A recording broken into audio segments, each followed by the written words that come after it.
Armas salvajes. Al elevar a estos individuos al rango de protectores de la humanidad, hemos creado toda una raza de seres inhumanos cuyo único propósito en la vida será defender algo que ya no entienden. Cumplirán con orgullo su deber, y llevarán su maldición con gracia, pero que nadie olvide jamás lo que hemos hecho con los mejores hijos de Caliban. La infinita ambición imperial no ha creado guerreros con el cálido corazón de un ser humano, sino ángeles con el corazón frío de las armas. Ningún alma cambiada de ese modo puede recuperar lo que perdió.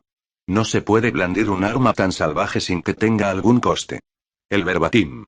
Correcciones de Luther, capítulo 1. Esas armas salvajes. La bestia nunca muere en sus sueños.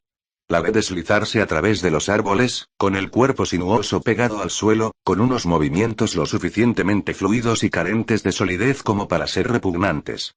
Lleva las orejas pegadas hacia atrás sobre la cabeza, y sus patas rematadas por garras pisan en silencio la capa de nieve espesa. La criatura está de caza, impaciente, pero sin pasión alguna. Sus ojos de gato de expresión muerta relucen con un hambre carente de toda emoción. El chico dispara, y el proyectil sale muy desviado del objetivo. El aire se estremece con el estampido del arma de fuego, y la bestia se gira sobre la nieve. Aparece una luz fantasmal en el suelo cuando lanza un gruñido hacia su atacante. Unas grandes espinas negras y temblorosas se alzan saliendo del denso pelaje blanco del cuello y de la espalda. Se trata de una respuesta instintiva de defensa. La cola azota el aire detrás de la bestia con un ritmo amenazante. Se enrosca y se agita al mismo ritmo que el palpitar del corazón del chico. Durante un momento, ve lo que todos los caballeros más veteranos proclaman haber visto. Es algo que él siempre ha creído, una imaginación producto del deseo de unos caballeros ya mayores que quieren adornar sus leyendas decadentes con un poco de falsa poesía. Sin embargo, allí está, en los ojos negros de la bestia, algo debajo del simple deseo por sobrevivir. Una expresión de reconocimiento le devuelve la mirada, una inteligencia primitiva, maligna a pesar de su simplicidad feroz. El momento se desvanece cuando la criatura desahoga su rabia. Algo que se encuentra a mitad de camino entre el gruñido borboteante de un león y el rugido áspero de un oso resuena en el aire frío que los separa. El chico dispara de nuevo. El eco de otros 3 disparos atraviesa el silencio del bosque y hace caer un poco de la nieve que se acumula en las ramas que hay sobre ellos. Los dedos temblorosos se esfuerzan por recargar la pistola primitiva, pero el peso fibroso de la bestia se estrella contra su pecho y lo lanza de espaldas por el aire hasta que cae derribado sobre el suelo cubierto de escarcha. El chico nota en cuanto golpea el suelo que se le escapan de la mano los gruesos proyectiles, que se esparcen por la nieve. El peso de la bestia en su espalda le quita las fuerzas y la respiración. El poco aire que es capaz de arrastrar hacia sus castigados pulmones apesta debido al fétido aliento de la criatura, y nota una neblina hedionda y húmeda en la nuca. Sea lo que sea la bestia, se está pudriendo por dentro. La saliva le cae en grandes goterones que se estrellan contra su cuello al descubierto. Corsuain gira sobre un hombro y estrella la culata de la pistola contra el cráneo de la bestia. El hueso cede con un leve chasquido, y la bestia emite un gemido que es casi felino. La criatura retrocede ante el ataque, y el chico se arrastra por la nieve para ponerse en pie y echar a correr tambaleándose. El acero susurra al salir de la vaina. Se trata de una espada que mide casi tanto como él, y la empuña con las manos temblorosas. La bestia camina alrededor de él, y al acercarse, el chico distingue cómo el ansia maligna de sus ojos pasa a ser una prudencia animal. Ahora siente miedo, o al menos, una cierta cautela. Los copos de nieve caen sobre la hoja del arma y se solidifican para transformarse en unos diamantes soldados al acero. Vamos, vamos, y susurra el muchacho. La bestia salta y lo golpea en el pecho con la misma fuerza que la coz de un caballo, lo que lo derriba de nuevo. Esta vez es la espada lo que se le escapa de la mano. El arma se clava en la nieve igual que si estuviera señalando una tumba. El dolor que siente en el pecho es un crujido apagado y chasqueante, como si tuviera los pulmones llenos de hojas secas. Sabe que tiene las costillas destrozadas, pero apenas siente dolor. El chico forcejea bajo el peso de la criatura, y sus jóvenes músculos se tensan al máximo mientras se esfuerza en estrangularla a través de la espesa capa de piel.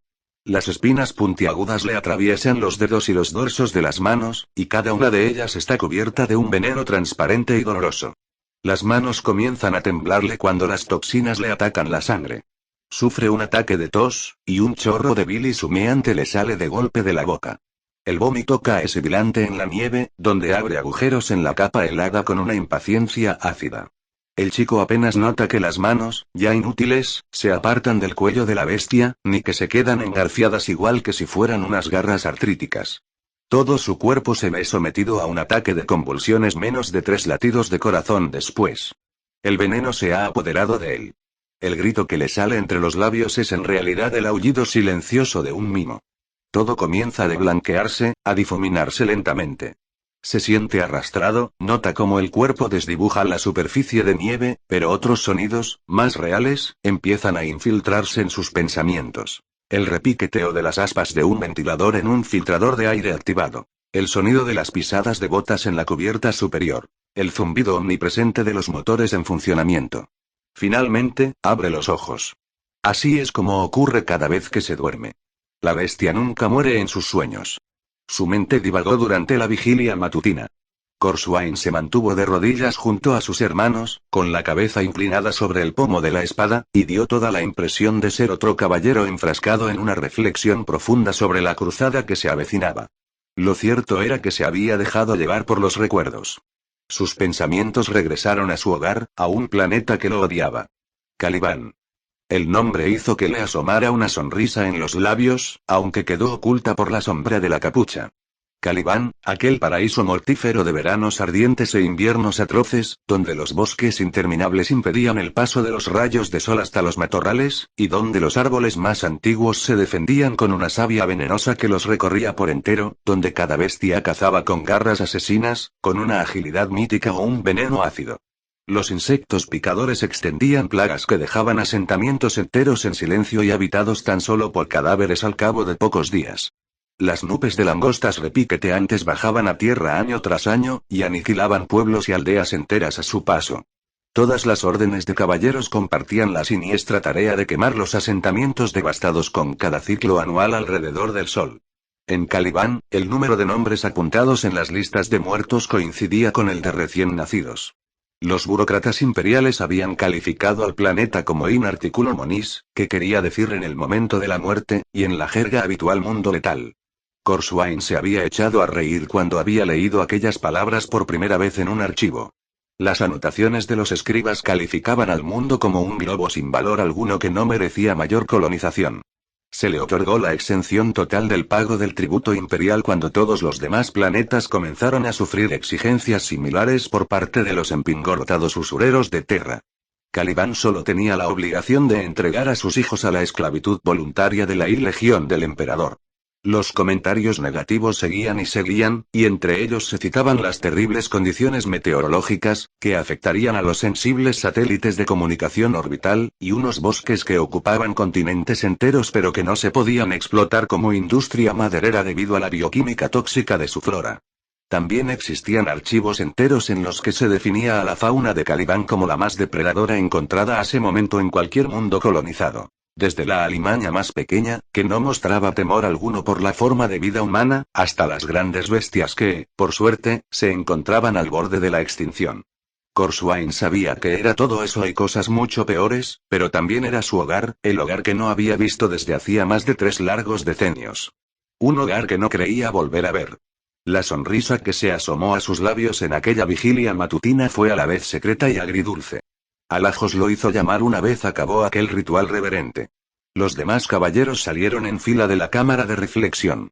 Los tabardos que los cubrían no eran lo suficientemente amplios como para ocultar los daños de combate que mostraban todas y cada una de las armaduras negras con las que se protegían. Llevamos 2 años librando esta guerra, y recuerdo cada día, cada noche, cada orden de desenvainar las espadas y cada disparo en combate de mi arma. 2 años. 2 años desde que Horus cometió el primer acto de su locura. 2 años desde que las legiones I-8 recibieran la orden de surcar el vacío para combatir por la posesión de todo un subsector. Ninguno de los 2 bandos cedía terreno sin recuperarlo por otro lado. Ninguno de los 2 bandos se lanzaba a la carga sin dejar un flanco vulnerable expuesto a un ataque. Ninguna de las legiones perdía una batalla cuando el combate lo encabezaba su progenitor. 2 años de guerra civil. Un planeta contra otro, una flota contra otra, un hermano contra otro. Salve lo saludó Alajos. Corswain le contestó con un gesto de asentimiento. ¿Ocurre algo? Alajos, al igual que sus hermanos, llevaba un tabardo claro sobre la armadura de combate. Tenía la capucha levantada, lo que dejaba su rostro envuelto en las sombras. El león nos llama, le informó. Corswain comprobó sus armas.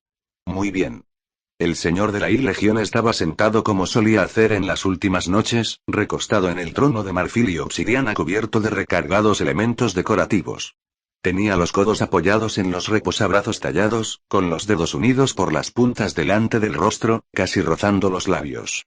Sus ojos, que no parpadeaban y tenían el mismo color verde brutal de los bosques de Caliban, miraban fijamente hacia adelante sin expresión alguna, pendientes del baile titilante de las lejanas estrellas. De vez en cuando se notaba el más leve de los movimientos. Un breve alzamiento de los hombros blindados de la armadura, o un simple parpadeo al que acompañaba un lento movimiento negativo de la cabeza rematada por una corona. La armadura del caudillo era del mismo color negro profundo y puro del vacío al que estaba mirando.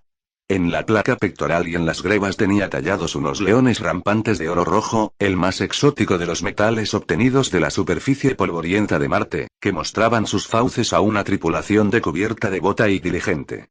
Nunca llevaba el casco cuando se encontraba sentado y en reposo, pero sí que tenía la larga melena de cabello rubio ceniza recogida en una cola de caballo para mantener despejada la cara de cualquier posible distracción. Una sencilla banda plateada le adornaba la frente morena. Aquel último elemento no se trataba de algo decorativo, ya que no era más que el eco de una tradición seguida por las órdenes de caballería, ya disueltas, del mundo natal que había adoptado al león. Los señores de los caballeros de Caliban eran reconocidos mediante aquellas sencillas coronas. Alajos y Corswain se aproximaron al unísono al trono. Desenvainaron las espadas y se arrodillaron ante su señor con una sincronización perfecta. El león observó su gesto de respeto con una mirada impasible. Cuando les habló, lo hizo con una voz que era el retumbar del trueno en el horizonte. Era imposible confundir aquella voz con la de un ser humano. Alzaos. Se pusieron en pie de inmediato y envainaron las espadas con otro movimiento sincronizado. Alajos mantuvo la capucha echada sobre la cara e hizo caso omiso del ajetreo que los rodeaba en el puente de mando. Sus ojos no se apartaron de su caudillo, sentado en el trono.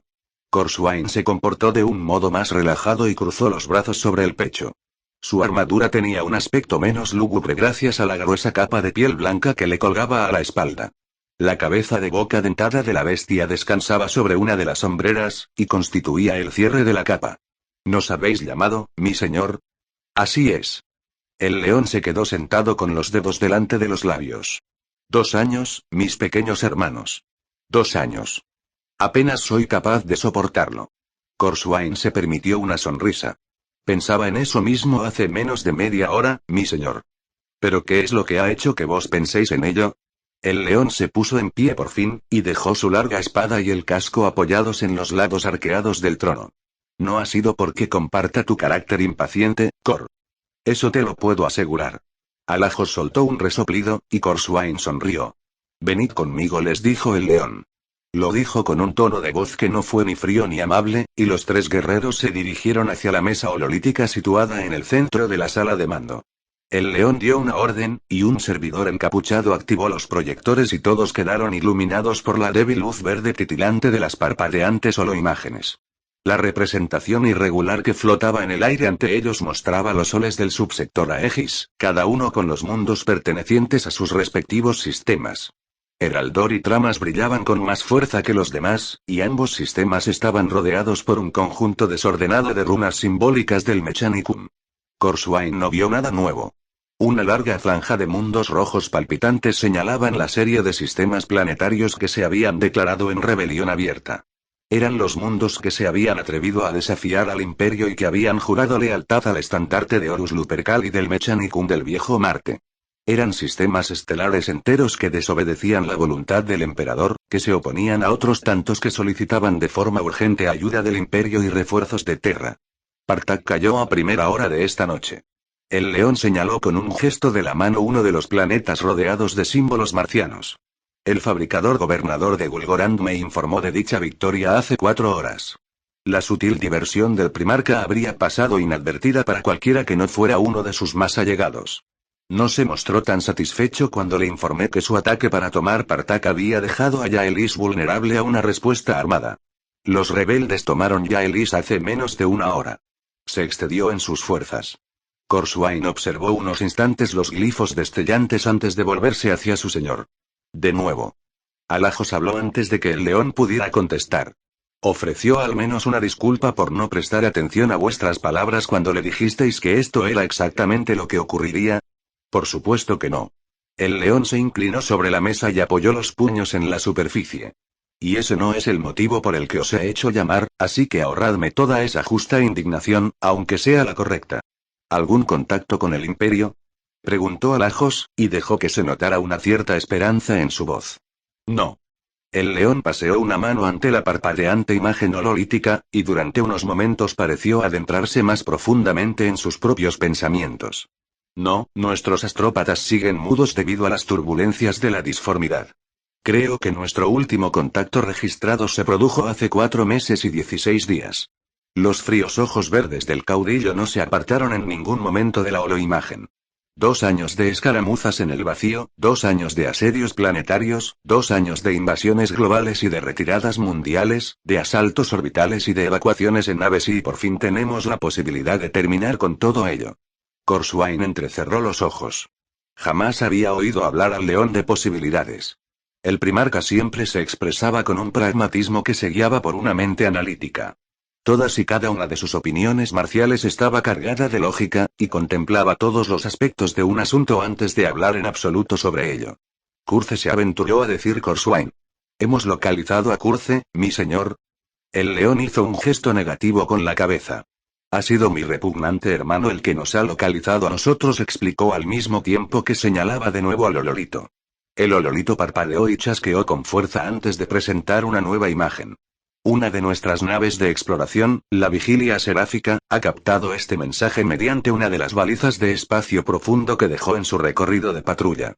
Corswain leyó las palabras distorsionadas, y las articuló en silencio mientras lo hacía. Su contenido hizo que se le erizara el vello. No lo entiendo, admitió. Se trata de una de las correcciones de Luther al verbatim, y una muy poco popular. ¿Por qué ha dejado ese mensaje ahí? El murmullo de confirmación del primarca sonó más bien como un gruñido feroz. Para provocarnos con su burla, con unas palabras que Curce cree que son aplicables a nosotros. Prepararon la baliza para que también transmitiera una serie de coordenadas junto a este mensaje. Al parecer, mi querido hermano quiere que por fin nos veamos. Esto solo puede ser una trampa, declaró Alajos. Por supuesto. El león se mostró de acuerdo sin dudarlo. Pero a pesar de ello, nos dirigiremos hacia las fauces de la bestia una vez más. No podemos pasarnos una eternidad masacrándonos mutuamente, tal y como hemos hecho estos 2 últimos años. Para que esta cruzada acabe de una vez por todas, mi hermano y yo debemos enfrentarnos. Pues entonces, continuemos persiguiéndolo, insistió Alajos. Atrapamos a sus flotas y tan a menudo como ellos atrapan a las nuestras, lo interrumpió el león. El primarca habló con los dientes apretados, y las hombreras de su armadura subían y bajaban debido a la intensidad de su respiración. Lo he perseguido durante 26 meses. Me ha esquivado durante 26 meses y ha arrasado los planetas antes de que llegáramos, ha devastado líneas de comunicación, ha volatilizado puestos avanzados del Mechanicum. Ha escapado de todas y cada una de las emboscadas que le hemos preparado, se nos ha escurrido entre los dedos sin que llegáramos a verlo. Por cada victoria que conseguimos, Curce nos inflige una derrota. Eso no es una caza, Alajos.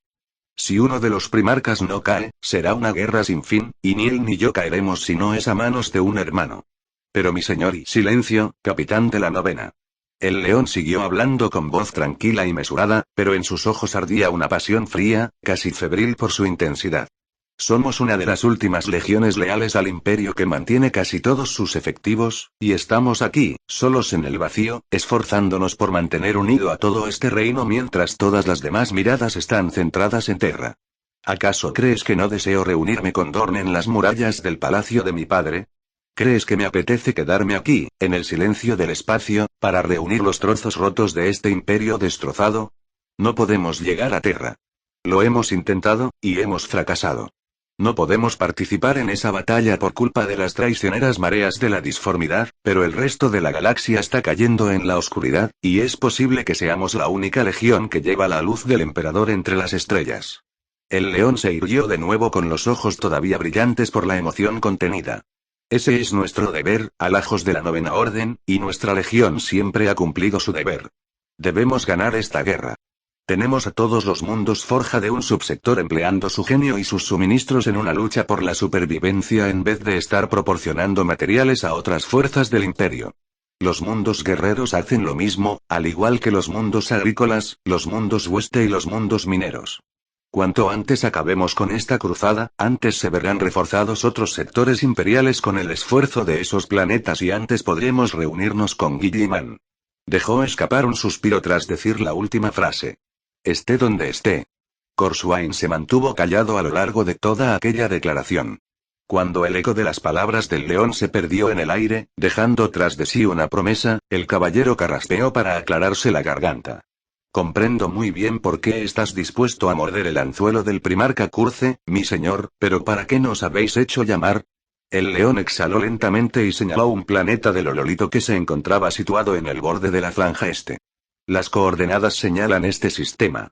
No puedo arriesgarme a apartar a toda la flota de esta cruzada por un capricho fraternal. Sonrió al decirlo, pero no fue un gesto sutil de alegría sincera. Fue el gesto de un tigre al dejar al descubierto los colmillos. Me llevaré a una compañía y a un puñado de naves de combate con una pequeña flota de apoyo. La fuerza suficiente para repeler y esquivar cualquier posible traición si nos atacan, pero no lo bastante numerosa como para arriesgarnos a perder terreno en este penoso e inacabable punto muerto si tan solo se trata de una pista falsa. Alajos hizo un saludo marcial de inmediato. La novena orden se sentirá honrada de servir como vuestra guardia personal, mi señor. Y yo me sentiré honrado de ser servido por ella. El león hizo un gesto de asentimiento. Cor, pareces pensativo, pequeño hermano. ¿Cómo se llama el planeta? Quiso saber Corsuain. El león consultó la placa de datos instalada en uno de los lados de la mesa. Sagualsa. Lo describen como inhóspito, completamente inapropiado para la colonización. No existe rastro alguno de asentamientos durante la vieja noche. Así pues, un enemigo jurado nos convoca en una roca muerta que flota en el borde de la galaxia. Corsuain miró a Alajos. Si toda la flota de los amos de la noche está ahí, es posible que vuelvas a enfrentarte a Sevatar. El capitán se quitó la capucha y dejó a la vista su rostro destrozado.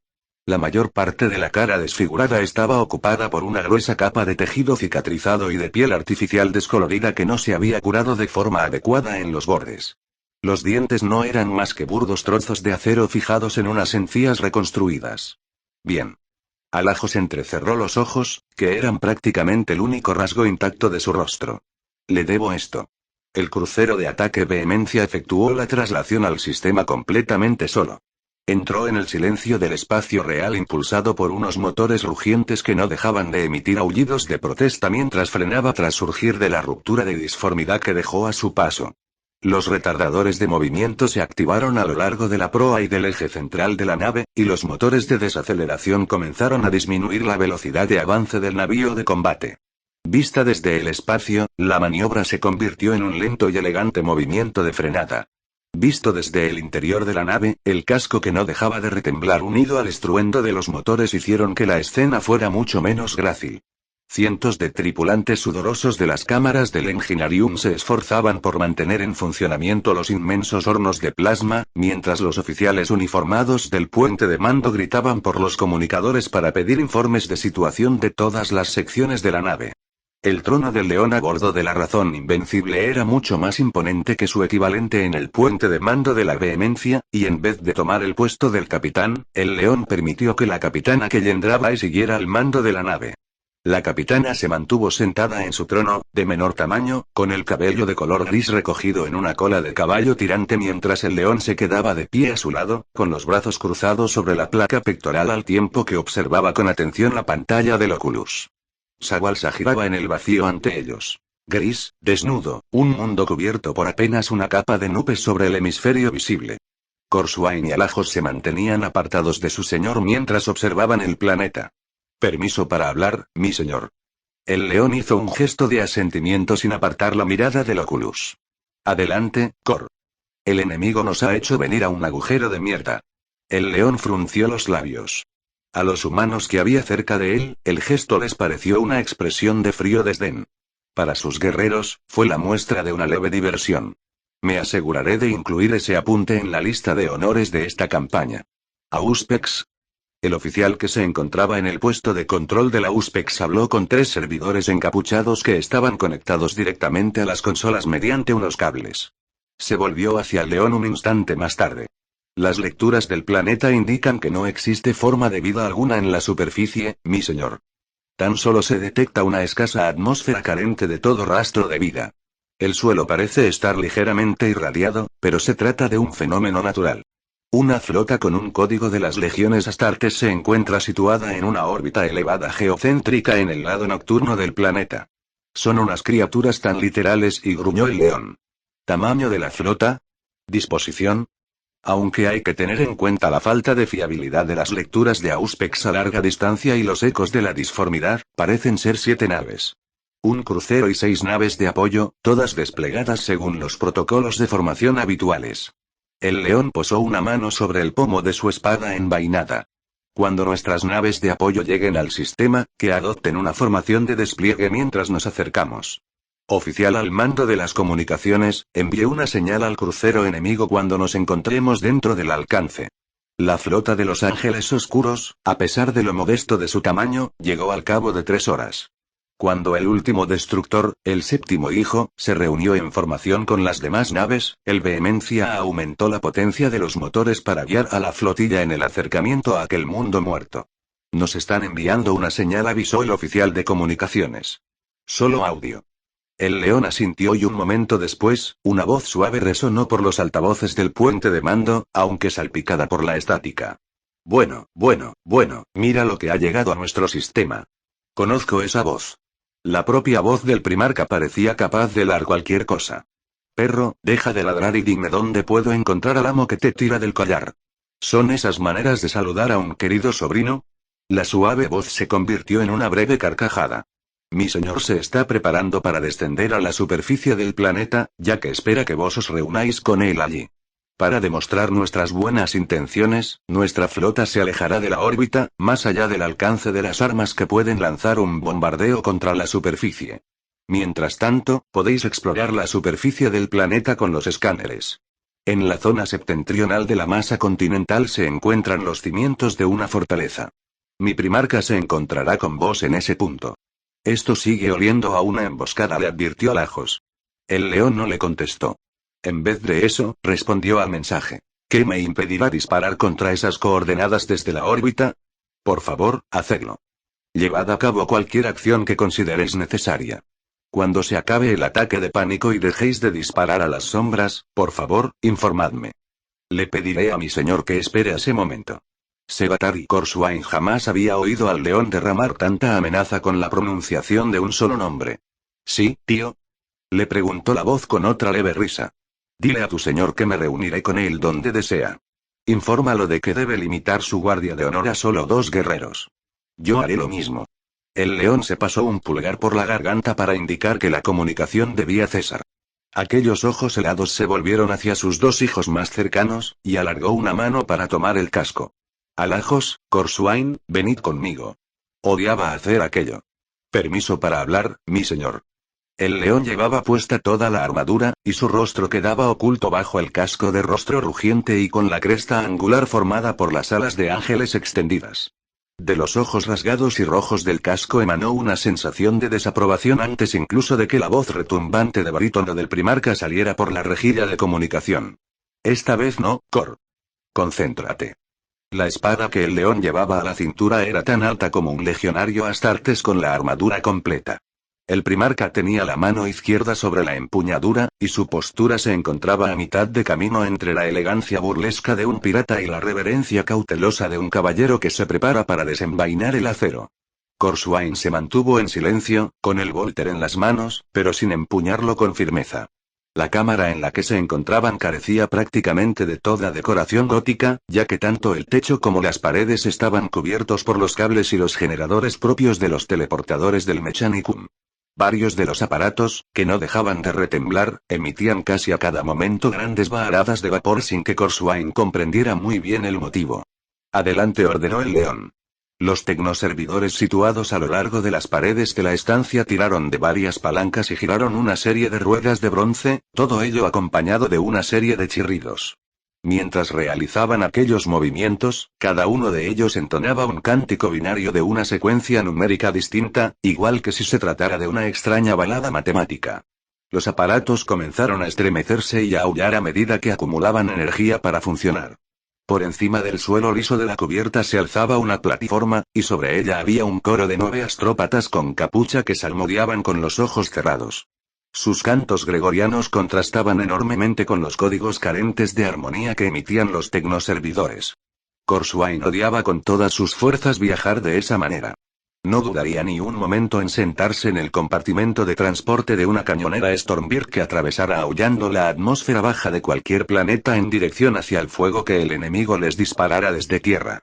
Que le ataran los arneses de una cápsula de desembarco y lo vomitaran desde las entrañas de una nave en órbita para estrellarse contra el suelo varios kilómetros por debajo, y cumpliría su deber sin la más mínima queja. Pero la teleportación era algo muy distinto. Sintió que el viento del planeta le azotaba levemente la armadura incluso antes de que la luz blanca y dorada se disipara. Apenas tenía la fuerza suficiente para mover el tabardo y el pergamino de juramento que llevaba unido a una de las sombreras. Tuvo el volter alzado y preparado para disparar tras los pocos segundos que su visión tardó en despejarse de la neblina de olor químico producida por la teleportación. En los oídos le resonó el trueno artificial causado por el desplazamiento de aire, pero los filtros de los sentidos automáticos del casco lo amortiguarán hasta un nivel auditivo tolerable. El aura que formaba la neblina habría durado un poco más si no hubiera sido por la brisa. Corswain se dedicó un momento a sentir el suelo bajo las botas para asegurarse de que seguía de una sola pieza. Recorrió con el cañón del volter el paisaje que tenía ante él, con los dientes apretados y el vello erizado. El viento cargado de polvo repiqueteaba contra el visor del casco mientras el sistema de puntería buscaba objetivos en el horizonte. Se habían materializado en el interior de un cráter que tenía al menos 1 kilómetro de diámetro en todas las direcciones. Del suelo sobresalían unos grandes cimientos de piedra negra. Eran demasiado nuevos para tratarse de ruinas. Se veían muros bajos y columnas que podrían ser la base de un edificio gigantesco. Los amos de la noche estaban construyendo algo en aquel lugar. Una fortaleza quizá, pero era evidente que habían ordenado a los equipos de trabajo que se retiraran para poder llevar a cabo aquel encuentro. No se movió nada. Nada respiraba cerca de allí. Despejado, informó, y casi a la vez, Alajos dijo lo mismo. El león se acercó a una de las columnas de roca negra y pasó un guantelete por uno de sus lados esculpidos. Corswain tuvo la certeza de que al primarca no se le había escapado un detalle. Era evidente que aquella piedra la habían traído de fuera del planeta, y que la habían llevado hasta allí para utilizarla en aquella construcción. ¿Oís algo?, les preguntó. Alajos se volvió hacia el primarca. El viento, mi señor. Corswain no le contestó de inmediato. Le llegaba otro sonido muy débil a los receptores del casco, algo casi imperceptible. Algo más aparte de su propia respiración calmada y el palpitar mecánico del detector de movimiento que aparecía en la esquina izquierda del visor. Parpadeó para desactivar la pantalla retinal. El aliento del planeta siguió aullando. Solo es el viento, mi señor. Muy bien. Esperaremos, le contestó el león. Al empezar el tercer minuto, una segunda onda sónica del aire desplazado anunció la llegada de sus enemigos. Corswain miró el centro de la neblina, que ya se estaba dispersando, provocada por la irrupción de la atmósfera de la nave al teleportarse también. Las lentes no filtraron la luz con la rapidez suficiente, y tras el destello de la transición, Corswain tuvo que parpadear para aliviar los ojos doloridos. Comenzó a lagrimear sin poder evitarlo, pero no por el dolor o por el sufrimiento, sino como una respuesta biológica para suavizar la irritación. El león ya había previsto sus movimientos, así que los avisó. «Bajad las armas, pequeños hermanos», les ordenó en cuanto notó que tensaban los músculos. «Sí, mi señor», murmuró Alajos, aunque el disgusto fue más que evidente en su voz. Corswain tuvo que tragar saliva para luchar contra la sensación de asombro que lo invadió al ver lo que tenía delante. Era un dios cadavérico, con una armadura de color negro intenso, y cada uno de los dedos de los guanteletes rematado por una enorme hoja afilada y cargada de energía, tan larga como una guadaña. El cabello negro a merced del viento se agitaba alrededor de aquel rostro sepulcral. Los cráneos encadenados repicaban contra las placas de la armadura cubiertas con escritura rúnica en las que se detallaban matanzas pasadas y se celebraban las atrocidades cometidas contra el imperio de la humanidad. Aquel cascarón vacío de una antigua nobleza, aquel espectro enjuto, no era más que la sombra de un príncipe. Sus dientes eran todos colmillos cuando le sonrió al mismo tiempo que abría los brazos hacia el león para ofrecerle un abrazo de bienvenida. Hermano, lo saludó Conrad Curze con voz sibilante. La sonrisa del señor de la octava legión era algo viperino, propia de un depredador, con la misma ansia devoradora de este sin fingimiento alguno. Te he echado de menos. El león titubeó. Se llevó las manos al cuello y soltó los sellos del casco para quitárselo. Su rostro estaba marcado por una expresión de sorpresa absoluta. A pesar de todo, aquella cara seguía siendo la de un ángel, pero no las hermosas y beatíficas mentiras de los antiguos mitos religiosos, sino la verdad desvelada por los artistas de Terra. Era un rostro que podría haber sido tallado en mármol oscuro, con unos ojos de color esmeralda de una profundidad conmovedora que contrastaban con una boca que siempre tendría que esforzarse por mostrar emoción. A los ojos de Corsuain, Curze era una criatura patética y de aspecto fúnebre comparada con su señor. Era un ser escuálido que se enfrentaba a un señor de caballeros, unas zarpas que se enfrentaban a la espada de un príncipe. ¿Curze? Le preguntó el león con la voz resonante cargada de incredulidad. ¿Qué es lo que te ha pasado? El amo de la noche hizo caso omiso de la pregunta y habló con una falsedad tan tremenda que hizo que a Corsuain le chirriaran los dientes. Gracias por venir. No sabes lo que me alegra verte. El león desenvainó su espada con un movimiento limpio y deliberado. Ni se puso en guardia, ni amenazó al otro primarca. En vez de eso, la aferró con los dos guanteletes negros con la empuñadura a la altura de la cara y miró a Curze por encima de los aguilones. Te lo preguntaré una vez, y solo una vez. ¿Por qué has traicionado a nuestro padre? Yo quiero preguntarte algo, hermano, le respondió Curze con una sonrisa malévola, que dejó al descubierto de nuevo los dientes afilados. Los ojos penetrantes del primarca mostraban un brillo intenso, antinatural, como de una enfermedad secreta. ¿Por qué no lo hiciste tú? El león bajó la espada para acabar el saludo. Ya había presentado sus respetos a la manera de los caballeros. Nuestro padre me ha encargado la tarea de llevarle tu cabeza a Terra. Nuestro padre no ha dicho nada semejante porque está escondido en sus mazmorras reuniendo todos los secretos del universo, pero sin compartirlos con nadie. Lorgar y Magnus han visto todo lo que nuestro padre quería ocultar, así que no te protejas con una pequeña mentira como si fuera un escudo, Leon. Eres el mastín de Dorn, y estás en la franja este solo porque él te lo ha ordenado. Curze se pasó la punta de la lengua por los afilados dientes. Venga, hermano, al menos seamos sinceros entre nosotros. Conozco a Dorn y al decirlo, Curze mostró de nuevo su sonrisa cadavérica. Te envió para que hicieras lo que él no se atrevía a hacer. No he venido aquí a pelearme con palabras, Conrad. He venido para acabar con esta guerra. El amo de la noche meneó la cabeza en un gesto negativo. Su pálido rostro tenía una tonalidad grisácea bajo la luz de la luna. Los labios eran la única muestra de color en aquella cara, y eran de un azul sin sangre alguna. Habla conmigo, hermano. Escúchame, respóndeme, y luego decide si debemos continuar esta guerra. No vas a lograr que cambie de bando con esa lengua traidora tuya. Curze asintió, sin mostrarse sorprendido en absoluto. Su vil fachada se agrietó durante un segundo, y dejó a la vista el guerrero que había sido antaño, quizá jamás puro, jamás libre de tormento, pero capaz de una emoción que fuera más allá de aquella condescendencia amarga. Las tensas líneas de dolor desaparecieron de su frente, y la mueca burlona de serpiente abandonó sus labios. Su voz todavía sonó ronca, rota, pero llevaba en ella una nota de pesar. Lo sé, así que, ¿qué daño puede hacer que hablemos por última vez? El león asintió. Esperad aquí, ordenó a sus hijos. No tardaré en volver. Los dos guerreros de los amos de la noche no necesitaron presentarse, ya que sus identidades eran más que conocidas a lo largo y ancho de las filas de millones de miembros de las legiones astartes.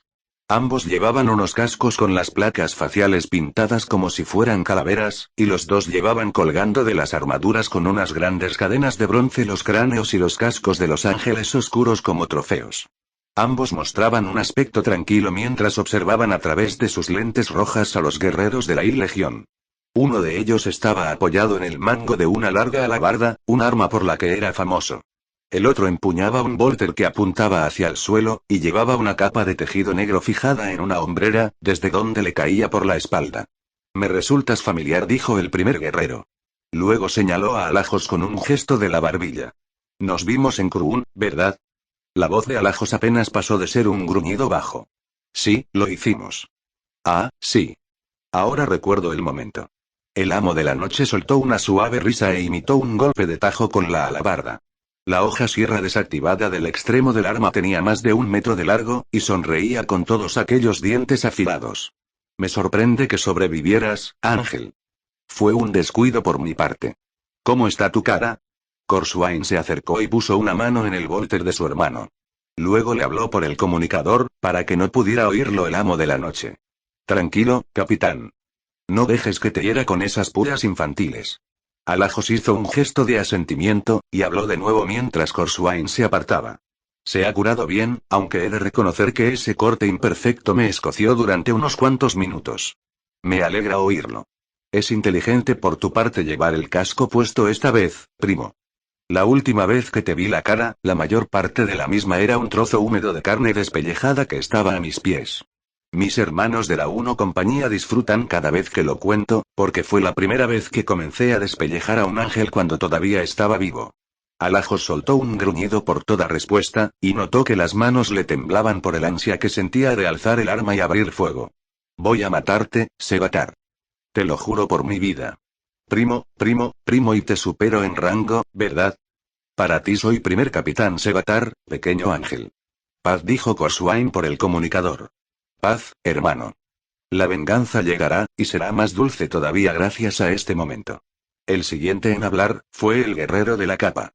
Tú, ángel de la piel. ¿Me conoces? Corswain se volvió hacia ellos. Notó que el viento tomaba fuerza y movía la capa de piel blanca que llevaba sobre los hombros. Sí, Shen, te conozco.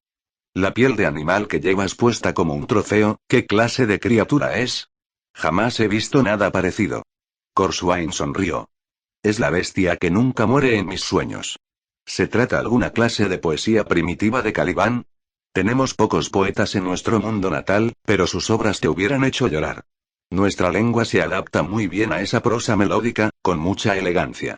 Nazid Shah, Borboran Kalsiel, le replicó de forma fluida Corswain en el idioma de Nostramo. Shen y Sevatar se echaron a reír. Tu acento es terrible, pero lo has dicho bien, admitió Sevatar. Será una pena mataron a los dos cuando llegue el momento. Te juro aquí, en suelo de la 8ª Legión, que nos haremos unos trofeos con vuestros cascos. No os merecéis menos. Qué consolador, les contestó Corswain con otra risa. Yo también tengo una pregunta. Sevatar hizo una leve reverencia burlancia. Estamos a vuestro servicio, primos. Tus guanteletes.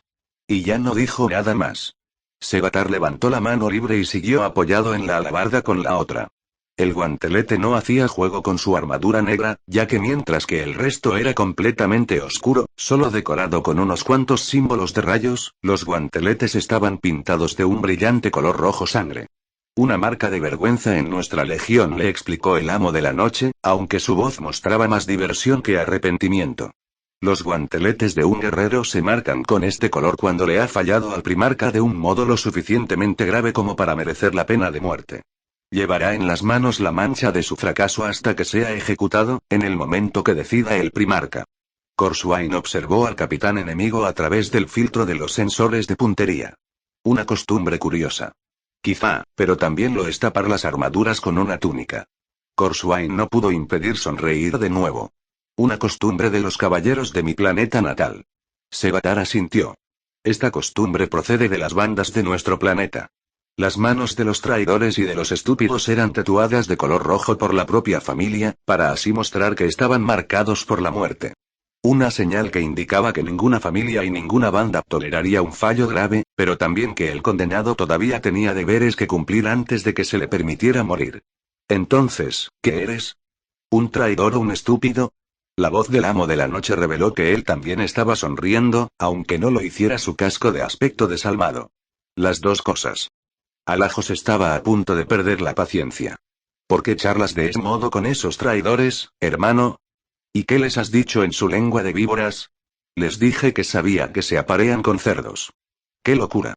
¿Es que no tienen honor? ¿Por qué se iban a reír con semejante insulto? Porque no son unos caballeros. Poseen cierta noción del honor, pero es muy distinta a la nuestra. Quizá deberías pasar menos tiempo en los archivos aprendiendo las lenguas y las tradiciones de esos asesinos.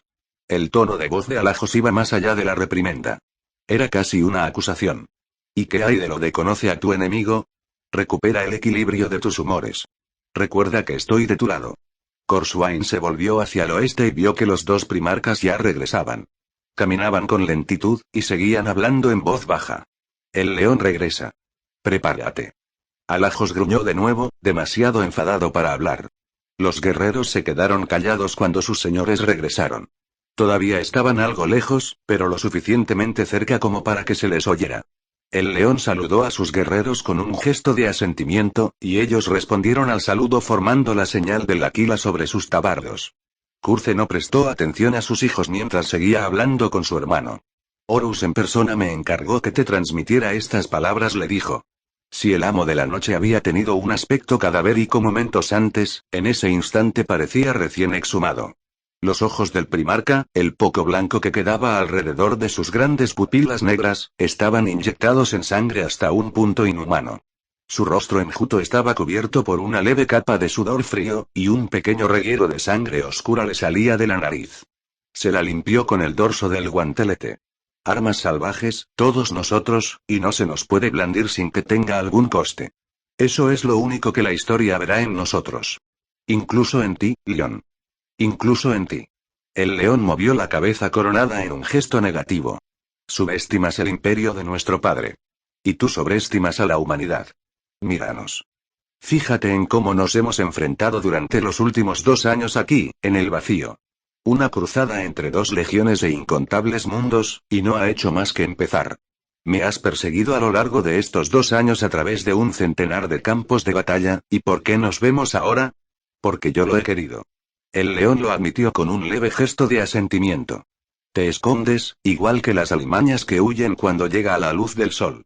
Curce se encogió de hombros, algo perceptible en un leve alzamiento de una de sus hombreras. Hermano, jamás llegarás a Terra a tiempo de defenderla. La disformidad no te dejará hacerlo. Esta cruzada no te dejará hacerlo. Yo no te dejaré hacerlo. ¿Crees que los archivos de las generaciones futuras hablarán bien de ti por tu ausencia? Curce detuvo un momento su diatriba y se limpió otro reguero de sangre. ¿O los descendientes humanos de este imperio se fijarán en tus hechos y susurrarán sobre tus dudas? Se preguntarán por qué no estabas presente para defender el trono, y comentarán las probables mentiras que se contarán sobre que el león no era tan leal y tan fiel como el poderoso y perfecto Rogaldorn. Quizá el león y sus ángeles oscuros esperaron en lo más profundo del espacio, atentos, a la escucha, y decidieron unirse a la lucha solo cuando hubo un vencedor claro. Los ojos del amo de la noche destellaron, en una expresión que tanto era pesar como diversión. Ese es tu destino, León. Ese es tu futuro. Perdóname, hermano. Curce inclinó la cabeza hacia un lado. ¿Por qué? Corswain no había apartado la mirada de los 2 primarcas, pero no llegó a ver lo que ocurrió, tal fue la velocidad a la que se movió el primarca. Un momento antes, los 2 hermanos estaban hablando. El león tenía la mirada fija en el suelo, en actitud meditabunda, y a Curce le brillaban los ojos febriles mientras le aseguraba que ese era el innoble destino que le esperaba. Un momento después, el rostro de Curce estaba contraído en un tremendo rictus de dolor y la sangre le salía a chorros entre los dientes apretados. El león empuñaba con firmeza la espada, que estaba enterrada hasta los aguilones en el estómago de su hermano. Más de 1 metro de acero brillante y manchado de sangre salía por la parte posterior de la armadura de Curce. Por un ataque tan deshonroso le susurró el león, pegando el rostro a la cara pálida de Curce. No me importa quién sepa la verdad, hoy, mañana o dentro de 10.000 años. La lealtad es mi propia recompensa. El león sacó la espada de un solo tirón, y el amo de la noche se desplomó de espaldas. En ese mismo instante, la alabarda sierra de Sevatar se puso en marcha con un chirrido terrible. Corswain cruzó de un salto una pared baja y se agachó detrás al mismo tiempo que apuntaba el arma apoyado en la parte superior. La pantalla de su visor se alineó de nuevo y la retícula de puntería pasó de izquierda a derecha, sin conseguir centrarse en ningún objetivo. Sevatar y Shen se habían marchado en cuanto cayó el primer golpe. Alajos y Corswain habían alzado sus armas, pero descubrieron que ya no había más que aire. El león ya estaba siguiendo a un renqueante Curce, y dejó a sus 2 guerreros atrás. Alajos se puso a cubierto detrás de una columna, y su respiración jadeante llegó por el comunicador. No he visto hacia dónde han ido. Yo tampoco, confesó Corswain. Aquí Corswain, de la 9ª, para el Vehemencia. Responda, Vehemencia. Bray, del Vehemencia. La capitana habló con una voz tan tranquila que Corswain casi se echó a reír. Atenta a cualquier posible traición en el espacio, le advirtió. Hemos entrado en combate con el enemigo. Corswain distinguió durante un momento la silueta del león a través de un pequeño bosque de columnas. Su primarca atacaba sin cesar a Curce, que no dejaba de retroceder. Sus armas entrechocaban varias veces por segundo. ¿Necesita una recuperación por teletransporte?, le preguntó la capitana. Corswain se arriesgó a echar otro vistazo por encima del parapeto, pero no vio señal alguna de Sevatar o de Shen. Se habían escondido entre los cimientos de la fortaleza, fuera de la vista, pero no fuera de combate. No. Tenemos que ponernos en movimiento. No podría establecer unas coordenadas fijas. Atajos miró al otro lado de la columna. Vamos. Corswain lo siguió y avanzó agachado, confiando en que el rugido del viento ocultaría el sonido de las botas contra el suelo. Los primarcas se enfrentaron en combate individual sin prestar atención a la caza que llevaban a cabo sus hijos. La espada del león trazaba una danza de agilidad exquisita en el aire, mientras que el dolor le servía de catalizador a Curce. El amo de la noche hizo caso omiso de la terrible herida que tenía en el estómago y dejó que su arcana genética se encargara de curarla y cicatrizarla. Luchó como siempre había luchado, como un asesino arrinconado contra una esquina. Las gigantescas guadañas surgidas de las vainas situadas en el dorso de los enormes guanteletes rajaban el aire, que resonaba con el choque del metal contra el metal y con los chasquidos sibilantes de los campos de energía de ambas armas. El león echó hacia atrás la espada, y el acero plateado hendió el aire con movimientos cortantes que formaron una media luna que reflejaba los satélites que se alzaban en el cielo. Cada uno de los mandobles chocó con las garras que Curce utilizaba para bloquear los ataques. Ambos guerreros se movían de un modo que iba más allá de lo que era capaz cualquier mortal, con una velocidad que desafiaba a la vista. Sin embargo, uno era un caballero, y el otro simplemente un asesino. La sonrisa de Curce no era más que una fachada frágil en el mejor de los casos. En ese momento, se volvió de cristal. Nunca llegamos a practicar juntos, ¿verdad? La voz del león casi sonó aburrida. Cada pocos segundos conseguía abrirle a Curce un nuevo tajo en la armadura o en la cara. El amo de la noche era lo suficientemente veloz como para evitar que el león lo matara de un solo golpe, pero no lo bastante hábil como defenderse de un modo impecable de cada ataque. Nunca me han gustado las espadas. Curce logró colarse bajo la guardia de la espada y atacó con ambas garras. El león se echó hacia atrás con un equilibrio de perfección sobrenatural. Las garras de Curce desgarraron el tabardo de color marfil, pero apenas arañaron las capas de ceramita que había debajo. No hay nada de elegancia en ti, comentó el león al mismo tiempo que giraba la espada en las manos y detenía otro ataque doble de las garras con su ar. Y tampoco nada de lealtad. Durante un tiempo, te consideré el mejor de todos mis hermanos. Ningún otro se crió fuera de la civilización, solo tú y yo. Curce se lamió los dientes afilados con la punta de la lengua. Tenía los ojos entrecerrados por el esfuerzo. Deberías estar con nosotros. Hasta tu propia legión lo siente. El señor de la guerra conoce la existencia de esa lucha interna en la legión. No hay tal lucha interna. Sus armas quedaron trabadas en ese momento debido a que Curce atrapó la espada del león al entrelazar las garras. No. El amo de la noche escupió la palabra como si fuera una maldición. ¿No hay riesgo de que los ángeles oscuros caigan? ¿Cuándo fue la última vez que pisaste Caliban, mi orgulloso hermano? El león sonrió, y fue la primera vez que Curce lo vio hacerlo. Sin embargo, el movimiento de los labios de su hermano no hizo nada por animar su rostro de piedra. Una roca hubiera proporcionado más calor humano que aquella sonrisa. No le respondió con otra cosa que con ese gesto. Curce le devolvió la sonrisa, igual de falsa, igual de muerta. En ese momento dejó de luchar, abandonó aquel duelo medido y se lanzó contra su hermano con un aullido.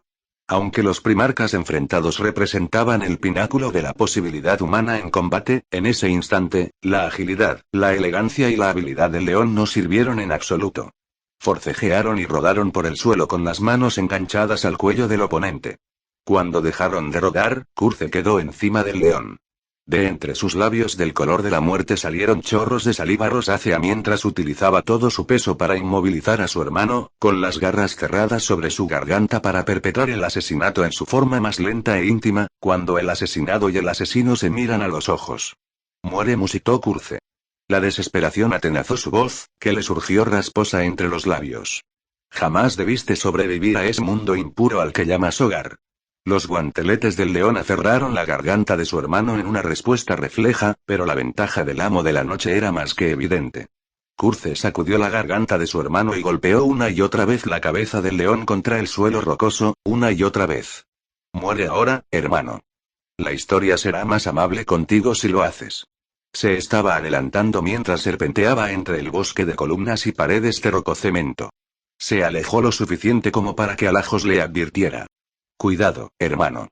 También nos están cazando a nosotros. ¿Por qué no has llamado ya a la 9ª orden? Alajos soltó un gruñido antes de contestarle. Ya lo he hecho. Dentro de 7 minutos se producirá un asalto mediante cápsulas de desembarco en esta zona. Corswain avanzó hasta otra columna, con los ojos reluciendo de color rojo en la penumbra. Voy a ayudar al león. Corswain intervino Alajos de nuevo con un tono de advertencia. No necesita nuestra ayuda para matar a ese necrófago. Lo vi caer al suelo. Corswain se arriesgó a echar otro vistazo. Los cimientos de la fortaleza eran un entramado de columnas y de paredes de piedra, y el viento que azotaba todo el cráter impedía por completo oír el zumbido de las armaduras de los amos de la noche. ¿Qué es lo que has visto? La voz de Alajos sonó más titubeante, cargada de dudas. El espectro saltó encima del león y ambos cayeron al suelo. Corswain se quedó escuchando cómo el viento le azotaba el casco, aunque el sonido quedaba amortiguado hasta convertirse en un leve roce apagado. Creo que los veo. Cúbreme. Espera. No esperó. Atravesó a la carrera la zona en construcción y comenzó a recibir fuego enemigo casi de forma inmediata. Shen. Tenía que ser él. Serpenteó entre los disparos que llegaban desde la izquierda sin hacer caso de los gritos de advertencia de Alajos. Varios de los proyectiles le impactaron y le arrancaron trozos de la armadura, que se estrellaron a su vez contra las paredes de piedra. Notó el impacto de cada proyectil explosivo como si fuera una cos que le hacía perder el equilibrio, pero fue incapaz de prestar atención a nada que no fuera el león yacente en el suelo, con el cuello flácido en manos del hereje. El fuego enemigo cesó. Por el comunicador le llegó la voz jadeante de Alajos. Yo mataré a Shen. El chasquido de las armas de combate cuerpo a cuerpo al chocar sirvió de refuerzo a sus palabras. El capitán ya estaba luchando con el amo de la noche. Detrás de ti. Le advirtió de nuevo por el comunicador. Cuando Corswain se acercó al cuerpo caído de su señor genético, oyó el rugido de un arma sierra al acelerar a su espalda.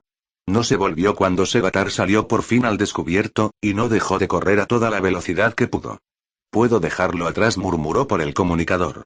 El chirrido del arma ya no sonaba tan cerca. Sus 2 corazones palpitaban con tanta fuerza como los cascos de un caballo de batalla en el suelo nevado. Corrió a toda velocidad entre columnas, por encima de muretes, con toda la rapidez que pudo por si Sevatar decidía dispararle. A su espalda solo oyó el silencio, y por el comunicador, el choque de las armas de filo. Hermano, sigue corriendo, lo apremió Alajos por el comunicador. El tono de la voz fue más que suficiente para que Corswain se volviera, aunque no dejó de correr. Saltó otro murete, y luego miró por encima del hombro justo a tiempo de ver cómo moría su capitán. Alajos era muchas cosas aparte de su rango como capitán de la 9ª. Era un hijo fiel, un caballero entregado al deber, un táctico magnífico y un guerrero con buena cabeza para la logística detallada que requería la organización y planificación de las batallas de las fuerzas de una cruzada. También era uno de los mejores espadachines de la I-Legión, y en una sesión de entrenamiento llegó a resistir casi todo un minuto al primarca. Sospechaba que el número de guerreros de las legiones astartes capaces de vencerlo eran menos de 20 en total. Ezequiel y Agadón, de los traidores hijos de Horus, era uno de ellos. Jubal Khan, de los cicatrices blancas, era otro, y el templario Sigismund, de los puños imperiales, era sin duda otro. También Sevatar. Su nombre se unió a los otros y se oyó en ambos bandos de la guerra civil, aclamado por unos, denostado por otros. Shen era un simple pandillero de Nostramo. No representaba casi ninguna amenaza a pesar de ser uno de los lugartenientes de su primarca. Cuando Alajos le aseguró a Corswain que mataría a ese amo de la noche, no había sido una simple fanfarronada. Podía hacerlo, y lo haría. El primer intercambio de golpes le dijo a Alajos todo lo que necesitaba saber sobre la forma de combatir del otro guerrero. Shen era un luchador agresivo, que prefería las estocadas a los tajos, que prefería esquivar a detener los golpes. Pero esos rasgos lo traicionaron, como siempre ocurría frente a aquellos que sabían buscarlos. Shen era más lento que Alajos. Más débil. Menos experimentado. Perdía el equilibrio cuando esquivaba. No encontraba el ángulo perfecto con la espada cada vez que paraba. La suya era una esgrima increíblemente torpe. Tardaría pocos minutos en acabar muerto. Alajos se enfrentó a él y no se contuvo en absoluto, completamente convencido de su victoria. Cuando Sevatar por fin salió de su escondite y comenzó a perseguir a Corswain, Alajos se lo advirtió con un susurro. Su hermano decidió seguir corriendo. Sevatar, maldita fuera su alma, decidió no perseguirlo. El capitán de la novena había visto cómo las botas de Corswain le alejaban cada vez más de su perseguidor cuando Sevatar se dio media vuelta y acudió en ayuda de su maligno hermano Shen. Alajos había terminado teniendo que retroceder ante ambos, con la espada en guardia constante frente a las estocadas de la espada de Shen y los tajos de la alabarda sierra de Sevatar. Los amos de la noche se le acercaron cada vez más. Los cráneos y los cascos robados a los ángeles oscuros repiquetearon contra sus armaduras. Alajos siguió un impulso repentino y se quitó el casco de un tirón. Si aquello iba a ser el final, por la sangre del emperador que lo tendría del modo apropiado. Alzó la espada para saludarlos a ambos y besó la empuñadura de un modo ceremonial mientras los veía acercarse. Bajó la espada, preparado para repeler el siguiente ataque. Soy Alajos, les dijo. Capitán de la novena orden de la Legión. Hermano de todos los caballeros, hijo de un solo mundo, fiel a un solo señor. Sevatar bajó la alabarda para emplearla más como una lanza. Los dientes de sierra chirriaron en el aire con un zumbido amenazador. Soy Sevatar el condenado, le gruñó, y pienso ponerme tu piel como una capa antes de que llegue el amanecer. Vamos, te espero, le respondió Alajos con una risa, aunque jamás en toda su vida había tenido menos ganas de reír. Ambos se lanzaron a la carga al mismo tiempo. Una lanza y una espada corta en el mismo ataque. El ángel oscuro detuvo a duras penas los dos ataques con su espada larga en una maniobra sin demasiada elegancia, pero tuvo que ceder terreno, y retrocedió atrayendo a los amos de la noche en pos de él. En su legión, solo 2 de sus caballeros habían conseguido vencerlo en los círculos de entrenamiento. Uno de ellos había sido Astelan, que en los últimos años se había encontrado ausente de la Gran Cruzada. El otro era Corswain, el paladín de la novena orden, portador del manto del campeón. Con su muerte, Alajos lograría ganar tiempo para su hermano. Hermano, sigue corriendo, dijo por el comunicador. La pantalla retinal de Corswain se volvió borrosa mientras cambiaba de foco. Los sentidos automáticos del casco obedecieron su impulso y acercaron el foco para ver mejor al capitán Alajos retrocediendo ante el ataque de sus enemigos. Todo acabó con una rapidez humillante, a pesar de que el capitán logró parar varios mandobles y estocadas en cuestión de unos pocos latidos de corazón. Incluso a aquella distancia, Sevatar era un borrón de movimiento en la granulosa visión nocturna. Su larga alabarda cortó y atravesó el aire, y con cada movimiento se acercaba más y más al instante en que lograría atravesar la armadura del ángel oscuro.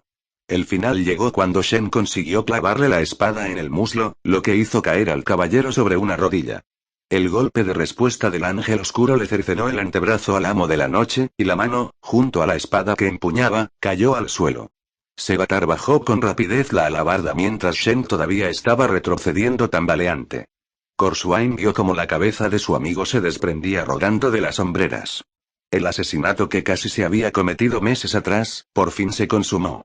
Se dio media vuelta y echó a correr de nuevo hasta rodear la última columna. El sacrificio de Alajos le había concedido unos segundos muy valiosos. Los utilizó para lanzarse de un salto contra la espalda de Curce, y le clavó la espada en la espina dorsal a uno de los hijos del emperador. Curce chilló con el rostro cadavérico alzado hacia el cielo. De entre sus labios pálidos salió un nuevo chorro de sangre a medida que la infernal presión que sentía en la espalda y en el pecho fue creciendo, hasta que la placa pectoral cedió con un chasquido seco que sacudió la noche. El semidios herido agarró la punta de la espada que le sobresalía justo debajo de la clavícula mientras gritaba igual que si lo hubieran rociado de fuego químico. Más que un aullido de dolor, fue un puro ataque sónico, y Corswain se tambaleó hacia atrás. Al caballero se le escapó la espada que tenía empuñada, y en su desesperación se aferró a lo que pudo. Con una mano se agarró al cabello lacio del primarca, y con la otra, a una gruesa cadena que colgaba de la hombrera de Curce. El primarca de los amos de la noche se puso en pie tambaleándose, y al hacerlo arrastró al guerrero que forcejeaba a su espalda. Corswain tiró hacia atrás de la cabeza del primarca y le arrancó un mechón de cabellos enmarañados. Lo mismo ocurrió con la cadena de bronce de la hombrera, lo que le proporcionó un arma. Sin embargo, en vez de utilizarla como un látigo contra la cabeza del primarca, la balanceó para que rodeara el cuello de Curze, y la agarró con fuerza por los dos extremos. La fría cadena de metal se tensó mientras el amo de la noche manoteaba y trastabillaba. Corsuain tiró con más fuerza todavía, y bajo la respiración jadeante de Curze oyó los chasquidos suaves y húmedos de las vértebras al ceder poco a poco. Corsuain había domado caballos como parte de su formación como escudero en Caliban. El instinto le hizo tensar los músculos de todo el cuerpo la primera vez que un caballo corcoveó bajo él. Esa rigidez hizo que el animal lo derribara con rapidez. Para domar un caballo, sobre todo los fornidos y orgullosos córceles de batalla tan preciados por los caballeros de su mundo natal, hacían falta tanto equilibrio y agilidad como fuerza bruta. La clave era moverse con el caballo, mantenerse equilibrado con los músculos sueltos y flexibles para responder a cualquier truco que el animal quisiera utilizar. Corsuain no había pensado en aquellos días desde hacía mucho tiempo, pero los movimientos salvajes del primarca le hicieron recordar de golpe todo aquello. Sabía que no llevaba más que unos cuantos segundos en la espalda del primarca, pero a él ya le parecían siglos. Curze se retorció de nuevo, pero esta vez con la fuerza suficiente como para que al ángel oscuro se le escapara la pesada cadena. Corsuain acabó su caída descontrolada al estrellarse contra una columna, y el impacto de su armadura arrancó un enorme trozo de piedra. El primarca se lo había quitado de encima como si no fuera más que un insecto que lo molestara. Incluso estrangulado, después de recibir múltiples golpes, de perder mucha sangre, de sufrir cortes y de ser atravesado por dos espadas, Curze lo había lanzado por los aires casi sin esfuerzo. Estaba herido. Por la sangre del emperador, estaba malherido, pero logró ponerse en pie tambaleándose y alargó una mano hacia su espada, que estaba en el suelo. Si pudiera, y la sombra se alzó sobre él. Algo le golpeó el costado izquierdo, probablemente una avalancha caída de las montañas, y lo volvió a lanzar por los aires. El suelo giró y se convirtió en el cielo, y luego se convirtió en la tierra y el cielo al mismo tiempo. Corsuain sintió cómo rebotaba varias veces contra la superficie rocosa del planeta hasta que se detuvo al impactar contra una pared de piedra. Lo único que fue capaz de ver y probar fue el polvo y la sangre, ya que por suerte había quedado insensible a las protestas de su cuerpo torturado. Aquella insensibilidad desapareció con demasiada rapidez y lo dejó a merced de sus heridas. Su cabeza no era más que un globo hinchado de dolor sordo contenida por el casco, que era lo que impedía que su cráneo se deshiciera en pedazos. El sufrimiento agónico sustituyó por completo a la fuerza. Notaba todo el costado izquierdo destrozado, literalmente roto en multitud de fragmentos. Cuando se irguió, lanzó un aullido por el esfuerzo. Solo una pierna y un brazo lo obedecieron. A través de una lente totalmente destruida tenía una visión incompleta de los cimientos. Por el otro ojo no veía absolutamente nada. Se había quedado ciego de ese ojo, y notaba algo tibio y húmedo en la cuenca ocular vacía. De la boca le cayeron 3 dientes cuando gritó de nuevo, y repiquetearon en el interior del casco. Vio a su señor ponerse en pie gracias a lo poco que le quedaba de vista. El león, convertido en una estatua sanguinolenta, se dirigió hacia Curze con una espada en la mano, y el amo de la noche se puso en guardia con las garras. Varias de ellas estaban rotas y esparcidas por el suelo. Sin embargo, las armas de los dos primarcas volvieron a chocar, y surgió una nueva lluvia de chispas y centelleos. Corsuain sintió una nueva oleada de dolor cuando un flujo repentino de estimulantes químicos procedentes de los sistemas internos de la armadura le invadió el flujo sanguíneo en un intento por mantenerlo con vida. Dudaba que funcionara durante mucho tiempo. Algo denso y pesado le colgaba en el pecho, algo que convertía su respiración en una tortura ardiente. Estaba seguro de que algo había reventado en su interior. De las comisuras de los labios le salía saliva ácida, que comenzaba a encharcarle la parte inferior del casco. Se ahogaría en su propia sangre y babas si no se quitaba pronto el casco o, como mínimo, abría el sellado de la rejilla de la boca. Una figura se interpuso y le impidió seguir observando a los primarcas. Una figura con una lanza en las manos. «No queda mucho de ti ahí dentro, ¿verdad?», le dijo Sevatar, riéndose en voz baja por el comunicador exterior del casco. «Las lunas están llorando», musitó Corsuain, y se desplomó de rodillas. El ojo que no había perdido toda la visión se elevó hacia el cielo y contempló cómo las lunas lloraban fuego.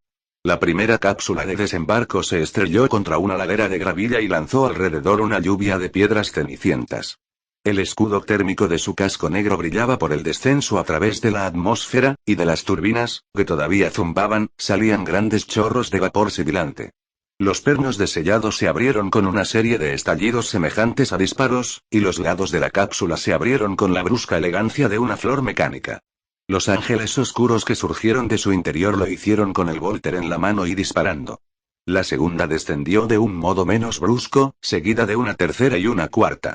Las tres aterrizaron en el interior del cráter y los caballeros que transportaban se desplegaron por toda la obra de cimentación. ¡Qué rápidamente cambia la marea! Corswain estaba sonriendo con la boca llena de sangre dentro del casco. Las sombras habían desaparecido. Sevatar y Shen huyeron de forma tan rápida como aparecieron las cápsulas. Una nueva oleada de cápsulas de desembarco descendió repiqueteante como el pedrisco.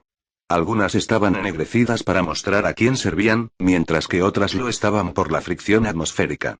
Las dos flotas que se encontraban en órbita estaban descargando guerreros en la superficie mientras, sin duda, luchaban entre ellas. Corswain apenas fue capaz de ver nada de lo que estaba ocurriendo en la superficie. Oyó cómo los legionarios se enfrentaban con el estampido insistente de los Volters y el chasquido de las armas sierra al chocar contra la ceramita, pero no logró ver mucho. Se quitó el casco con la mano que todavía controlaba y torció la boca en una mueca de dolor cuando el frío aire de la noche le dio de lleno en la cara destrozada. El león también se encontraba en un estado terrible, rodeado por sus guerreros de armadura negra. La sangre le bajaba por la nuca formando una capa líquida sobre los hombros. Corswain no tenía ni idea de cómo él mismo todavía estaba vivo con tan pocas partes de su cráneo intactas.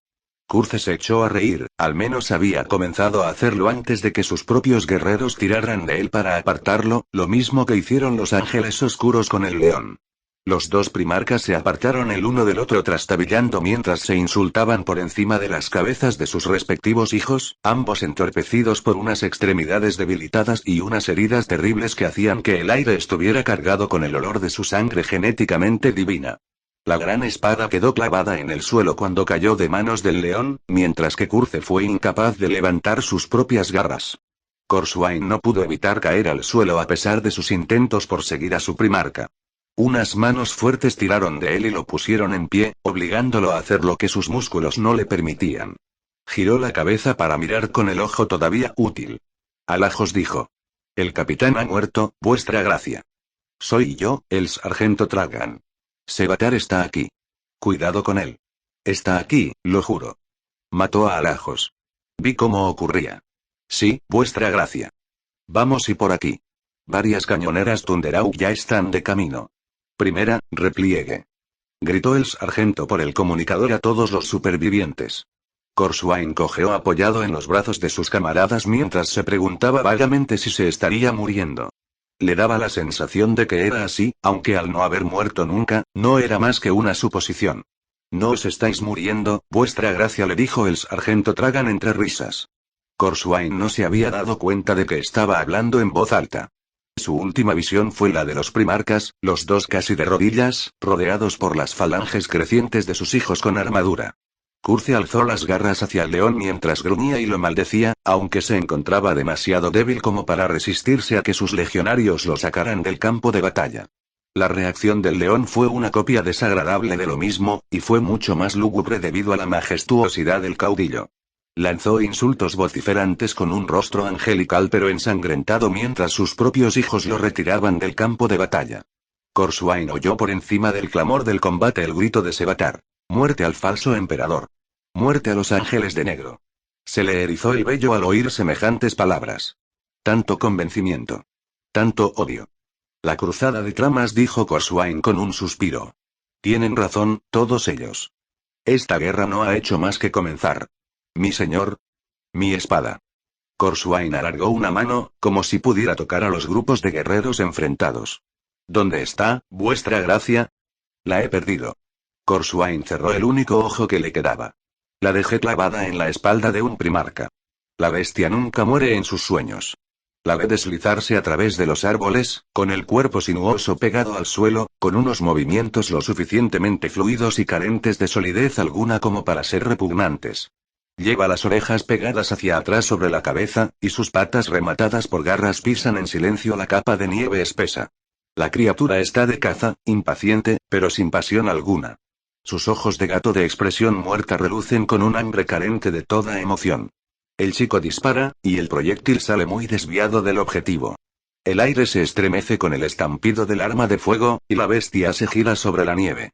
Aparece una luz fantasmal en el suelo cuando lanza un gruñido hacia su atacante.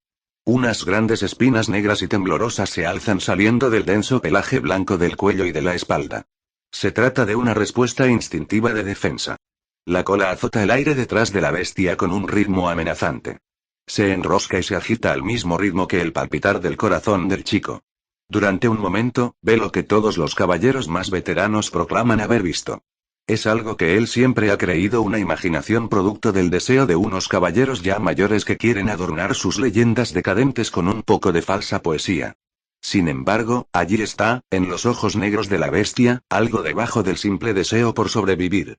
Una expresión de reconocimiento le devuelve la mirada, una inteligencia primitiva, maligna a pesar de su simplicidad feroz. El momento se desvanece cuando la criatura desahoga su rabia. Algo que se encuentra a mitad de camino entre el gruñido borboteante de un león y el rugido áspero de un oso resuena en el aire frío que los separa. El chico dispara de nuevo. El eco de otros 3 disparos atraviesa el silencio del bosque y hace caer un poco de la nieve que se acumula en las ramas que hay sobre ellos. Los dedos temblorosos se esfuerzan por recargar la pistola primitiva, pero su puntería ha sido certera, y la pistola de su padre ha cantado su canción de muerte. La bestia cojea, y se le acerca con un trote desigual y algo grotesco. Nota que los grandes proyectiles se le caen de la mano y se desparraman por la nieve. Hace demasiado frío como para recargar con unos dedos completamente insensibles. Deja caer también la pistola, pero no por miedo o por dolor, sino porque necesitará las 2 manos para lo que ocurrirá a continuación. El acero susurra al salir de la vaina.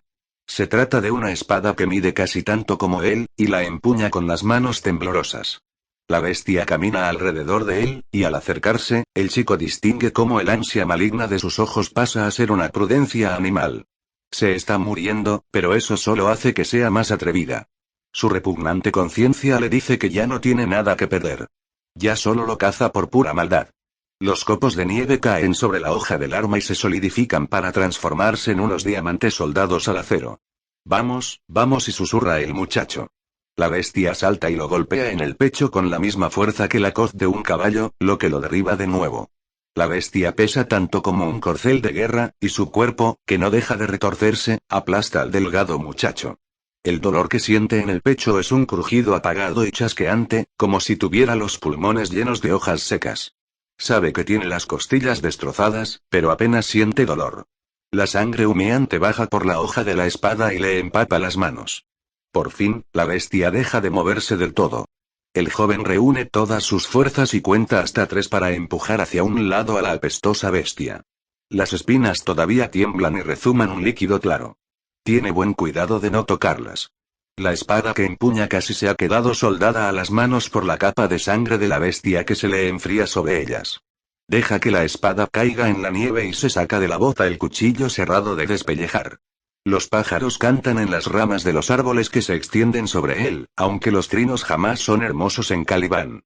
Las aves rapaces se desafían las unas a las otras con sus gritos, y los carroñeros graznan a la espera de la carne del cadáver. Todo comienza a deblanquearse, a difuminarse lentamente, mientras otros sonidos, más reales, empiezan a infiltrarse en sus pensamientos. El repiqueteo de las aspas de un ventilador en un filtrador de aire activado. El sonido de las pisadas de botas en la cubierta superior. El zumbido omnipresente de los motores en funcionamiento. Finalmente, abre los ojos. Los 2 ojos. Ve con ambos. Mira los globos de iluminación de brillo intenso que hay por encima de él, y le llega el penetrante olor a desinfectante de las estancias médicas.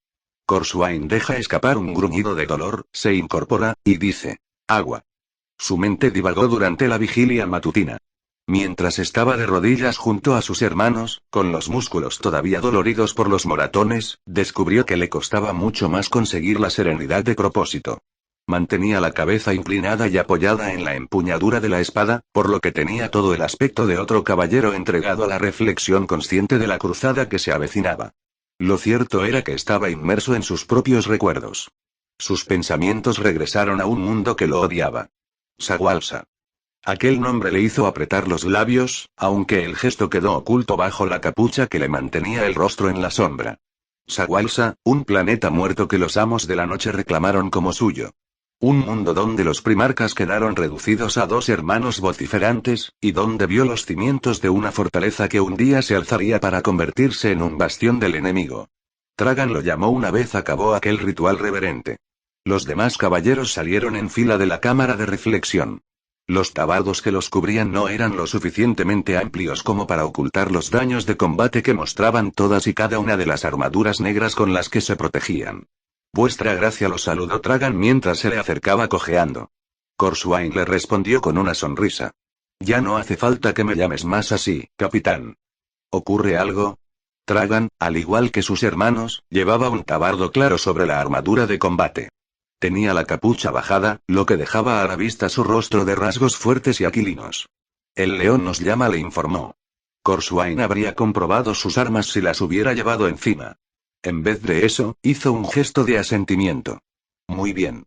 El señor de la Legión estaba sentado como solía hacer en las últimas noches, recostado en el trono de marfil y obsidiana cubierto de recargados elementos decorativos.